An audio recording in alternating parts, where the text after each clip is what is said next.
Hello, this is Jordan with the People's History of Vermont podcast, and I'm here at the Calvin Coolidge Homestead. Who am I talking to?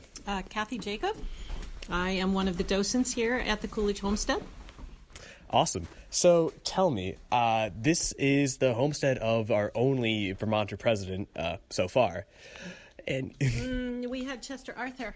Chester Arthur Was born up in the northern part of the state, so his home is up there. I didn't even know that. That's a whole other episode I have to do. Great.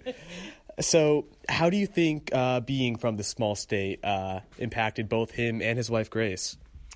Well, certainly it has a huge impact on the person that Calvin Coolidge became. I mean, a lot of the lessons that he took into his adult life were learned right here on his farm in Plymouth Notch. That work ethic, that self-sufficiency, that sense of responsibility, all were learned at, his mom and dad's knees here on the farm in Plymouth Notch. He's not particularly well known among presidents. I think, at best, people might have a passing knowledge of him. But what's the general historian's appraisal of Coolidge's presidency?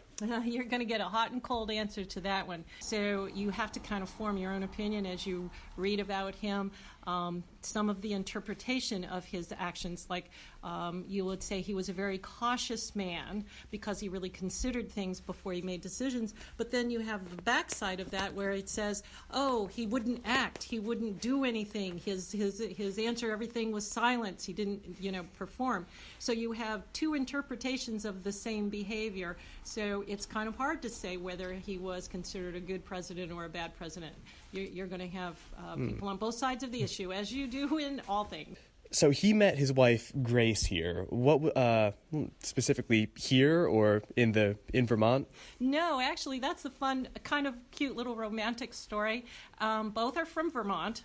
She was a Burlington girl, but she was actually a teacher down at the Clark School of the Deaf in Northampton, Massachusetts, which is where Calvin was setting up his own life, where he went down to work with a law firm to become a lawyer. He didn't go to law school, so he was down there.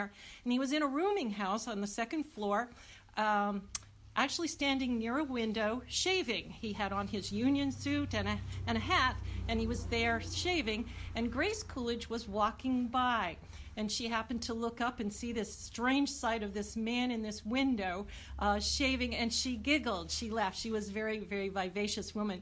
And so he looks down. They see each other, and they don't really meet at that moment, but the rooming house that he was in was actually owned. His landlord was I believe he was one of the commissioners or something in charge of the School of the Deaf. And so there was an event going on where he went with his landlord, and Grace happened to be there as well because she was a teacher at the school, and that's where they met. So it's a cute little story of the two. And then his explanation of why he had a hat on shaving, it was to keep the hair out of his face while he was shaving. Going to a party with your landlord is a very strange to our time. What was their relationship like? Because he was very quiet and she was rather gregarious. They balanced each other out. The story in the biographies, they loved each other dearly. But she definitely had to be the life of the party.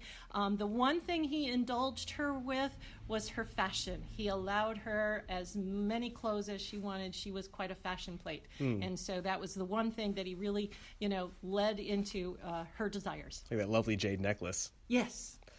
A few questions about Grace, if you have anything. First and most importantly, her pet raccoon. Yes, Rebecca.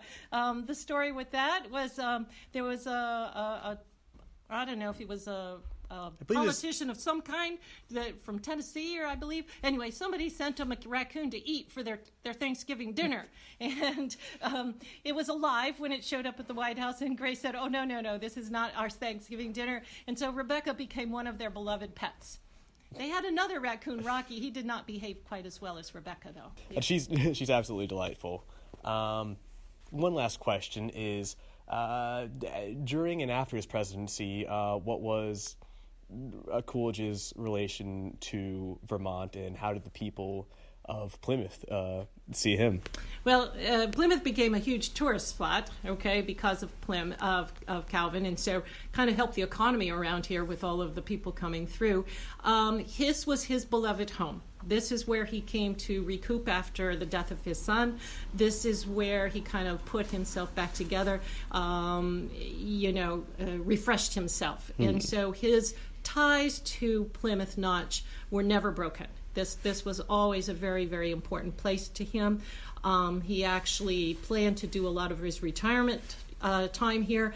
He and Grace built a 2-story addition onto the far end of the homestead that actually had plumbing and electricity, because they kind of liked plumbing and electricity. Yeah, what a novelty. It's hard to live in the White House and then come back to a shed. Right, and so they would plan to, spend some of their retirement years here, and unfortunately he got to enjoy it only a very small amount of time, a short time, like a year and a half or so, and then he died at age 60 from a heart attack. And so unfortunately he did not get those years in his retirement to enjoy Plymouth Notch again. It's an absolute shame. Yeah. But thank you so much for all of your very helpful answers, and it was a pleasure meeting you. Yeah, thank you. You too. In a quaint New England farmhouse on an early summer's day, a farmer's boy became our chief in a homely, simple way. With neither pomp nor pageantry, he firmly met the task. To keep him on that job of his is all the people ask. So keep cool and keep Coolidge is the slogan of the day. Keep cool and keep Coolidge for the good old USA. A lot of politicians cannot do a thing but knock, but Calvin Coolidge is a man of action and not talk. So keep cool and keep Coolidge in the White House.